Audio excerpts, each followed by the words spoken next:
Angin malam itu menggila, langit menghitam. Ombak di perairan Sulawesi menggulung seperti monster kelaparan. Di kejauhan, samar-samar terdengar teriakan histeris meminta tolong. Di bibir pantai kecil itu, seorang nelayan tua, Pak Rahmat, baru saja menarik perahunya. Tubuhnya kurus, wajahnya penuh kerutan, tapi mata itu penuh nyala hidup, penuh keberanian.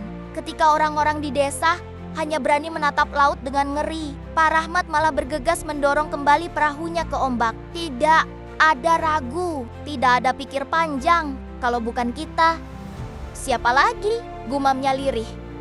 Hampir tak terdengar di tengah deru angin. Perahunya kecil, terbuat dari kayu tua yang sudah retek-retuk dimakan usia. Namun, di malam itu, perahu kecil itu berubah menjadi satu-satunya harapan hidup bagi orang-orang yang sedang terombang-ambing di tengah amukan lautan. Satu tangan menggenggam dayung, satu tangan lain berpegangan pada perahu yang berguncang hebat. Pak Rahmat melawan arus, melawan angin, melawan rasa takutnya sendiri. Setiap kali perahunya dihantam ombak, ia hampir terbalik. Tapi ia mengatupkan giginya, matanya tajam menatap ke depan.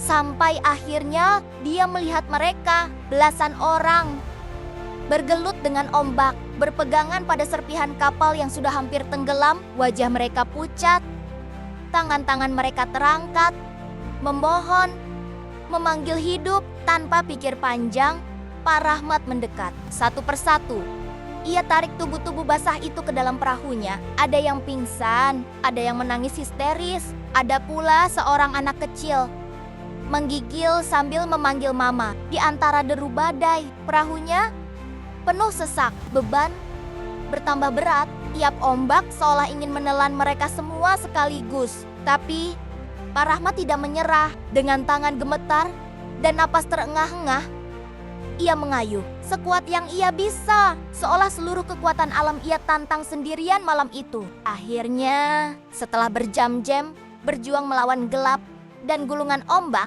Pak Rahmat berhasil membawa mereka semua kembali ke daratan. Tubuhnya ambruk begitu menjejak pasir basah. Tangannya berdarah, nafasnya nyaris habis. Tapi dari bibirnya yang pecah-pecah keluar senyum kecil. Malam itu, berkat keberanian seorang nelayan tua, belasan jiwa kembali bisa memeluk keluarganya. Malam itu, seorang pahlawan sejati lahir tanpa sorotan kamera, tanpa tepuk tangan, hanya suara angin, ombak, dan doa-doa yang berbisik. Terima kasih, Pak Rahmat.